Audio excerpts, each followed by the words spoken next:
Sau khi lên xe, mẹ đưa Nguyệt Chân nắm lấy tay con. Cảm nhận sự thô ráp trên đôi bàn tay ấy, bà cúi đầu nhìn thấy những vết chai trong lòng bàn tay con. Vân Lai, ba định nói gì đó rồi lại thôi, cuối cùng chỉ thở dài một tiếng nặng nề. Trong ánh mắt ngoài sự xót xa, còn có thêm chút phức tạp mà con không hiểu nổi. Vân Lai, dù sao thì năm đó bố nuôi Chu Đại Dũng của con cũng từng cứu bố con. Còn cả Linh Linh nữa, con bé cũng đã ở bên cạnh bố mẹ suốt 17 năm qua. Lúc này không khí trong xe như đông cứng lại. Con cảm thấy lồng ngực như bị ai đó đâm một nhát. Không sâu nhưng rất đau. Quả nhiên Trình Kiêu nói đúng, mẹ. Mẹ không cần nói nữa, con hiểu cả rồi. Trước khi đến đây con đã suy nghĩ kỹ. Đây không phải lỗi của Linh Linh. Con sẽ không trách em ấy. Càng chưa từng nghĩ sẽ đuổi em ấy đi. Con nói xong, theo bản năng nhìn về phía bố đang lái xe ở hàng ghế trước, khao khát nhận được một chút sự khẳng định, nhưng ông ấy vẫn luôn không ngoảnh đầu lại. Linh Linh hiểu lễ nghĩa, lại lương thiện. Con sẽ thích em ấy thôi. Câu nói này như một tảng băng ném thẳng vào tim con. Con hít một hơi thật sâu, quyết định giành lấy thứ quan trọng nhất cho mình. Bố, mẹ, con không cam tâm khi chỉ tiêu đại học cứ thế mà mất đi. Con vẫn muốn học đại học. Nghe vậy, mẹ theo bản năng nhìn sang bố. Người làm chủ gia đình này rõ ràng là ông ấy. Nhà mình không cần con phải đi làm kiếm tiền. Con cũng vừa mới trở về. Cứ làm quen với môi trường trước đã. Đại học có thể để sang năm thi lại. Nhưng bố ơi, người mạo danh con. Bố của cô ta chỉ là hiệu trưởng một trường cấp 3 ở huyện. Đối với bố việc này chắc không khó. Con trơ mắt nhìn sắc mặt của bố trầm xuống. Nhiệt độ trong xe dường như rơi xuống điểm đóng băng. Vân Lai, con còn nhỏ lắm. Có nhiều chuyện con không hiểu được đâu. Chuyện này liên quan đến các mối quan hệ rất rộng và phức tạp. Không đơn giản như con nghĩ đâu. Con hiểu rồi, cái gọi là khó khăn đó chỉ là vì người đó không phải Chu Vân Lai, nên mới không xứng đáng. Mẹ ở phía sau con, thúc giục vỗ vỗ vào mu bàn tay con, ánh mắt ra hiệu bảo con mau xin lỗi. Bố, con xin lỗi. Là con không hiểu chuyện, không nên cãi lời bố. Con biết lỗi rồi. Phía đại học nhập thành, bố sẽ nhờ người đánh tiếng một câu, dám bắt nạt người của nhà họ Chu này, không thể để hắn sống yên ổn được. Con cảm ơn bố. Chỉ đánh tiếng thôi sao? Thế thì hời cho hắn quá. Tôn Lập Phương, cô cứ đợi đấy. Tôi sẽ khiến cô trở thành kẻ bị người đời phỉ nhổ. Ông Tô lái vào khu tập thể quân đội, dừng trước một căn nhà nhỏ 3 tầng. Tim con không tự chủ được mà đập nhanh hơn. Sắp được gặp những người khác trong nhà rồi. Liệu họ có thích con không? Bà nội, ông nội. Ôi cháu ngoan của bà, mẹ. Đây là Trạch Thụy phải không? Bà nội ơi, người vừa hôi vừa bẩn này là ai thế? Lúc này trong nhà lại có thêm 3 người đi ra. Đi đầu là anh cả. Chu Kiến Thành mặt không cảm xúc đón lấy đứa trẻ, hoàn toàn không thèm nhìn con. Còn 2 người phụ nữ phía sau anh ta, chị dâu cả và chị dâu hai họ Trịnh, dùng ánh mắt soi mói không chút che giấu, quét nhìn con một lượt từ đầu đến chân. Bố, mẹ. Vào nhà rồi nói. Con đi theo họ vào phòng khách. Cách bài trí hoa lệ khiến con hoa cả mắt, nhưng con chẳng còn tâm trí đâu mà thưởng thức. Linh Linh đâu? Vẫn chưa về sao? Mẹ, con ở nhà mà. Con đột ngột ngẩng đầu nhìn lên. Một cô gái mặc váy yếm màu hồng đang từ trên lầu đi xuống. Da cô ta trắng ngần, tóc dài xõa vai, trông như một nàng công chúa thoát tục. So với bộ quần áo đầy mảnh vá trên người con, tạo nên một sự tương phản đầy mỉa mai. Mẹ, Linh Linh nghe nói sắp đón người về, nên đã vội vội vàng vàng dọn dẹp đồ đạc của mình. Dọn đồ sang phòng người hầu rồi. Ai cho phép con làm thế? Mẹ, không ai bảo con làm vậy cả. Chỉ là nhà mình không có nhiều phòng. Vốn dĩ con cũng không thuộc về nơi này. Vậy bạn nào Linh Linh? Con mãi mãi là con gái của bố mẹ.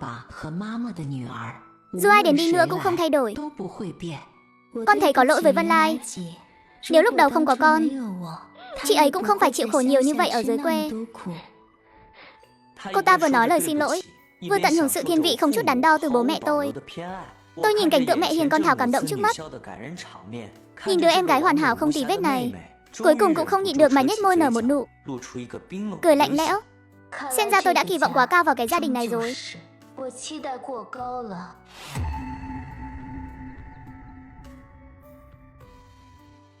Tôi bị bé nhầm suốt 17 năm, khó khăn là mới tìm lại được bố mẹ ruột. Nhưng trong mắt họ, chỉ có đứa con gái giả mạo đã thay thế tôi suốt 17 năm qua. Lần này tôi nhất định sẽ đòi lại món nợ 17 năm này, cả vốn lẫn lời. Chu Linh, cô chẳng có gì phải xin lỗi tôi cả. Nói đi cũng phải nói lại, tôi còn phải cảm ơn cô nữa. Chu Văn Lai vừa dứt lời, mọi người trong phòng khách như bị nhấn nút tạm dừng. Kinh ngạc nhìn cô ấy. 5 tuổi tôi đã phải học nhóm lửa nấu cơm, cắt cỏ lợn. Từ nhỏ đến lớn chưa từng được mặc một bộ quần áo mới.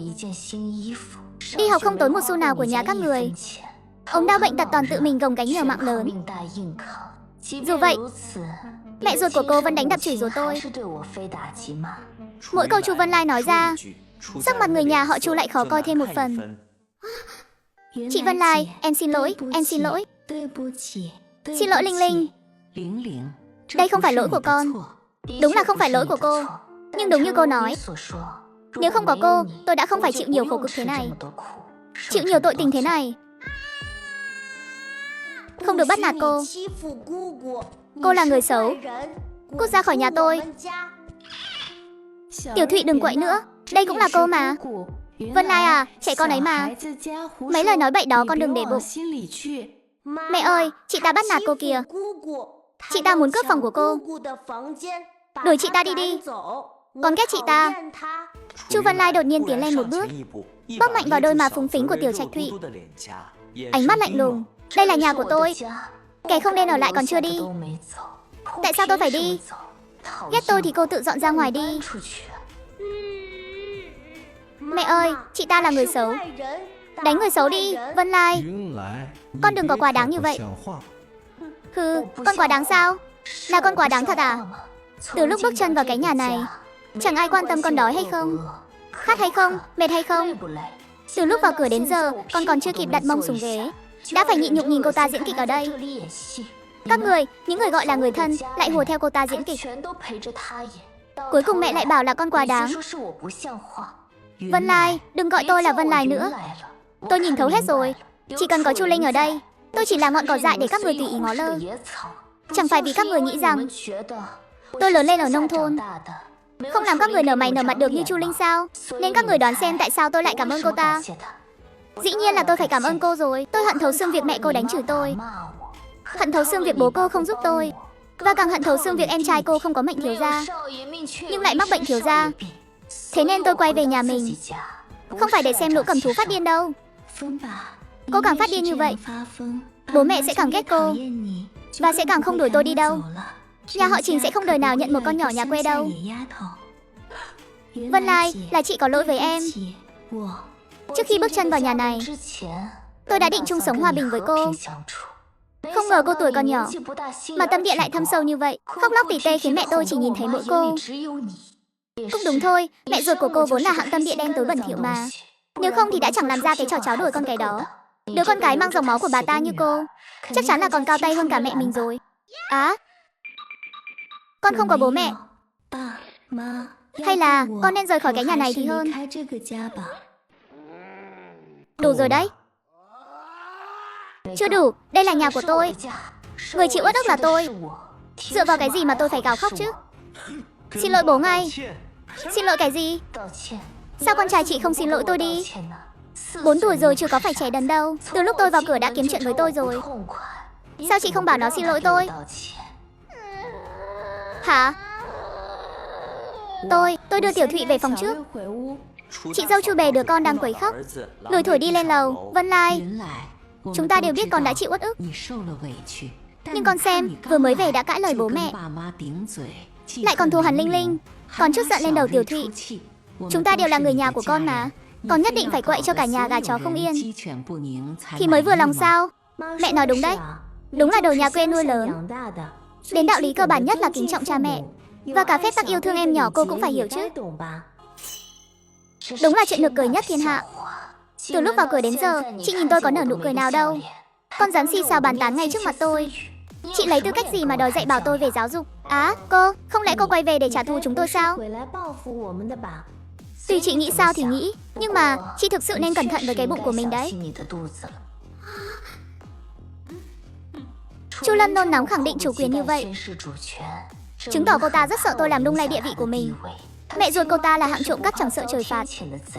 Biết đâu để đuổi tôi đi, cô ta sẽ dùng cái bụng của chị để làm trò đấy. Mẹ, con. Chu Lâm trợn mắt lên, rồi ngã lăn ra bất tỉnh nhân sự. Phòng khách ngay lập tức trở nên hỗn loạn. Chu Kiến Thành bế Chu Lâm lên. Chu Hoa Thịnh và Đường Nguyệt Trân vội vàng theo sau.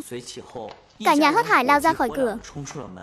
Trong phòng khách rộng lớn, chỉ còn lại mình Chu Vân Lai cùng với Chu Nhị Tẩu vẫn còn đang sợ hãi. Chu Vân Lai, cô vừa mới đến đã quậy cho gà bay chó sủa. Không sợ bố mẹ sẽ đuổi cô đi sao? Trừ khi tôi đăng xuất. Nếu không thì đừng hòng ai đuổi được tôi. Chu Vân Lai bất ngờ ghé sát tai Chu Nhị Tẩu, nói bằng giọng chỉ có hai người nghe thấy. Tôi dù có đăng xuất cũng phải kéo theo Nhị Tẩu và đứa cháu nhỏ trong bụng chị làm đệm lưng. Xuống dưới suối vàng có các người làm bạn, nghĩ lại chắc cũng không cô đơn đâu. Dù sao mẹ của Chu Linh cũng thích đánh mắng tôi để dỗ dành nó. Suốt 17 năm qua tôi đã sớm nắm thóp rồi.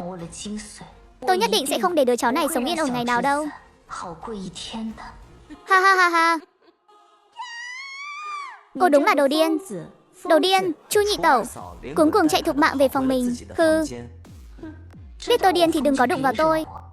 Chu Văn Lai quay người lên lầu, đi thẳng về phía phòng của Chu Linh. Cô thấy chiếc vali trên sàn chỉ đựng vài bộ quần áo. Đi ra hành lang hét lớn xuống dưới lầu, mau lên đây. Hai người qua đây dọn đồ đi, nếu không tôi sẽ châm lửa đốt sạch căn phòng này.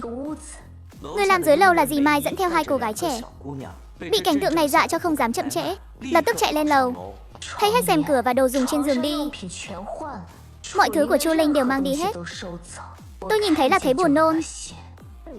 Dạ. Con gái tôi sao rồi? Do cảm xúc dao động mạnh dẫn đến ngất xỉu tạm thời. Cơ thể không có gì đáng ngại. Mê mơn, đây chính là lý do năm đó tôi không đồng ý đón nó về. Giờ tính sao đây?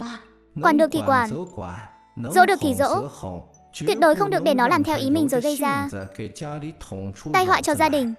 Chu Kiến Thành dẫn theo một người đàn ông trung niên mặc bộ đồ Tôn Trung Sơn đi vào.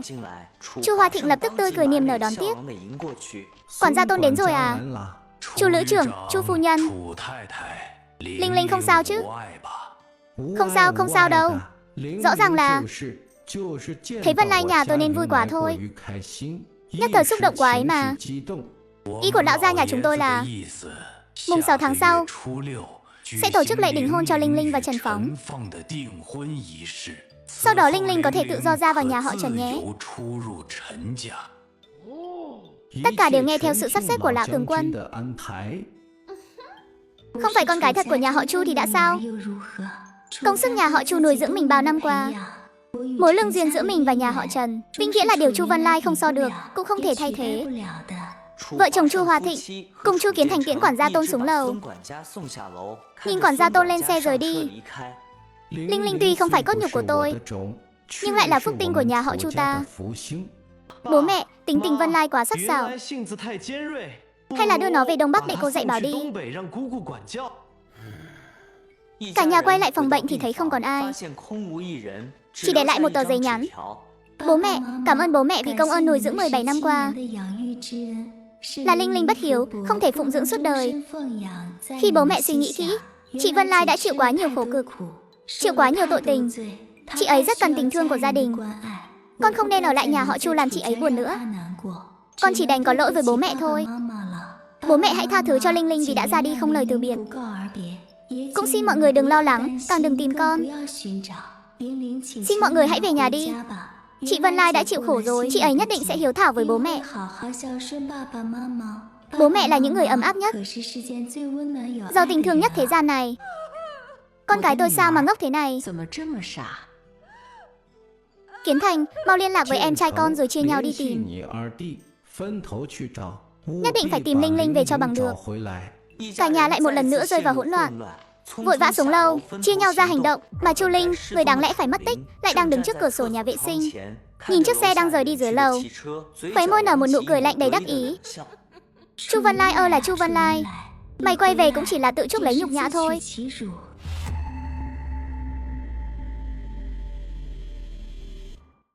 Tôi bị bé nhầm suốt 17 năm, khó khăn là mới tìm lại được bố mẹ ruột. Nhưng trong mắt họ, chỉ có đứa con gái giả mạo đã thay thế tôi suốt 17 năm. Lần này tôi nhất định sẽ đòi lại món nợ 17 năm này, cả vốn lẫn lời.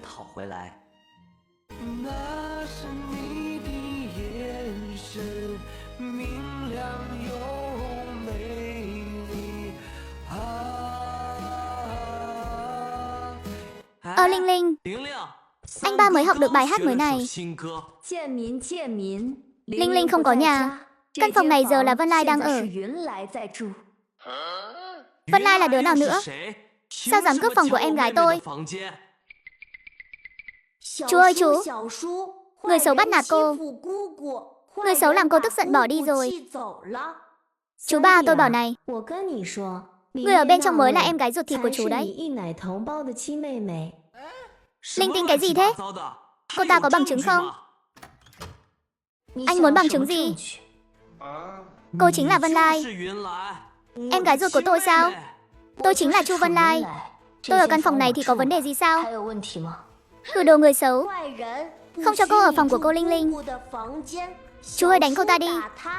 Đuổi cô ta đi.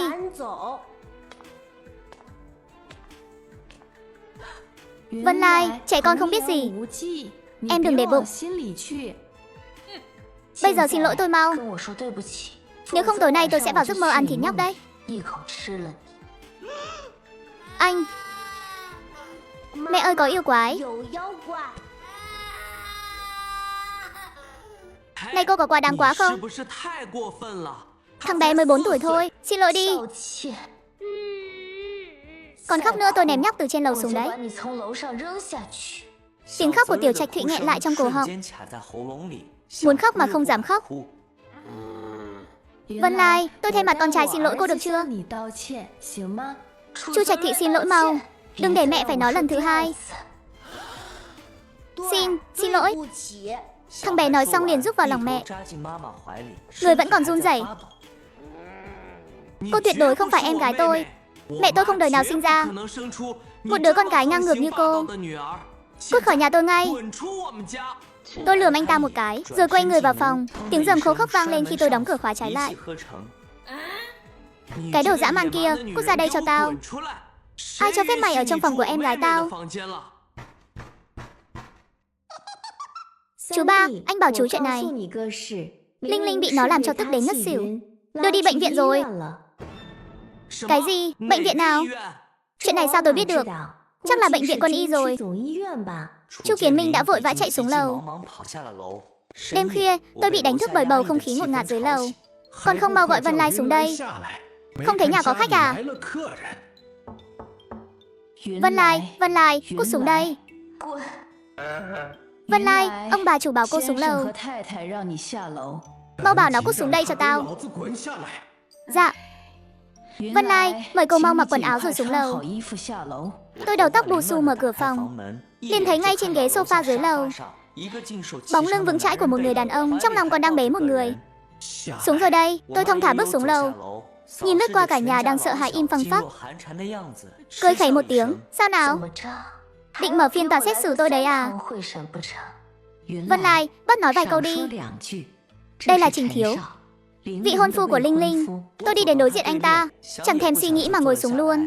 Ánh mắt táo bạo nhìn chằm chằm anh ta. Người đàn ông gương mặt góc cạnh như dao tạc, ánh mắt sắc sảo, đẹp trai lại cao quý. Chu Linh số cũng không tệ nhỉ. Trông sắc cười khá là đẹp trai. Ai cho phép cô ngồi xuống? Sao lại không được ngồi? Tôi gặp em rể mà còn phải quỳ chắc. Con trẻ thế này không sợ tổn thọ sao? Vân Lai, còn im miệng ngay. Em rể đêm hôm không ngủ, đến đây để tính chuyện với tôi à? Để tôi nghe xem nào. Định gán cho tôi cái tội danh vô căn cứ gì đây? Hừ, không phải tôi làm mà cứ bắt tôi nhận, thì tôi cũng chẳng ngại quậy tớ đến. Cô ngông cuồng lắm. Chứ sao nữa? Đợi để bị đám người các người ăn tươi nuốt sống à? Có hẹo cũng phải kéo theo vài đứa đẹp lưng, mới xứng với 17 năm khổ cực tôi đã chịu. Đồ khốn nạn. Tôi nghiêng người né tránh, cái tát đó đã hụt. Ha ha ha ha ha ha. Bố cũng không ngờ tới đúng không? Mã Liên Hoa đánh tôi suốt 10 mấy năm. Đứa con cái ruột này của ông sớm đã có phản xạ tự nhiên rồi. Đây là lý do cô bắt nạt Linh Linh sao? Tôi bắt nạt Chu Linh. Ông bị mù à? Không thấy cái nhà này toàn một lũ nịnh bợ sao? Chỉ để tâng bốc cô con gái ruột Chu Linh bay lên cành cao. Không được bắt nạt nó. Vân Lai, cô đủ rồi đấy. Để cô ta nói tiếp. Nói thật nhé, mấy trò làm mình là mày của Chu Linh chán ngắt. Tôi thật không hiểu anh nhìn chúng cô ta ở điểm nào. Thân phận thiên kim nhà họ Chu, cô ta là đồ giả mạo đấy. Hay là anh cưới tôi đi. Thím hai nhà họ Chu kinh ngạc bịt miệng. Đôi Nguyệt Trân trợn tròn mắt. Chu Hòa Thịnh tức đến run cả người. Đừng nói nữa, đừng nói nữa. Cút ra đi, Si. Tôi đã bảo rồi mà, không phải khóc lóc giả vờ đáng thương thì cũng là khóc lóc giả vờ yếu đuối. Cái loại này mà mang ra ngoài được sao? Để ở nhà làm mẹ cho rồi. Người đàn ông như anh phải xứng với người phóng khoáng. Một người phụ nữ có thể gánh vác mọi việc mới đúng, ví dụ như tôi. Chu Vân Lai đáng chết. Dám công khai quyến rũ vị hôn phu của tôi. Thật không biết xấu hổ. Còn hạ đẳng hơn cả đám kỹ nữ. Hừ, cô tưởng thiên kim nhà họ Chu là cái thớ gì sao? Có gì đó mờ ám. Chẳng lẽ hai người đã có quan hệ vợ chồng rồi? Cô ta mang thai con của anh rồi à? Trời đất ơi, tôi cứ tưởng họ cháu con đã là thất đức lắm rồi. Hóa ra con gái còn có bản lĩnh hơn.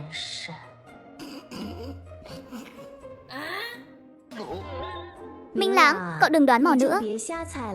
Duyên phận của Linh Linh và Trần Thiếu là bắt đầu từ lúc con bé vô tình cứu được Trần Lão tướng quân. Ái chà chà, tôi đã bảo mẹ con nhà này đều là quý thất đức đầu thai mà. Tiện tay cứu người, mỗi ngày là một việc thiện. Chuyện đó thì ai mà chẳng nên làm. Thế mà cứ nhất quyết bám lấy người ta không buông. Chẳng qua là hám vinh hoa phú quý thôi. Đúng là có mưu đồ cả mà. Theo tôi thấy, vụ cứu người đó chắc chắn 100% là được dàn dựng rồi. Bà nói bậy.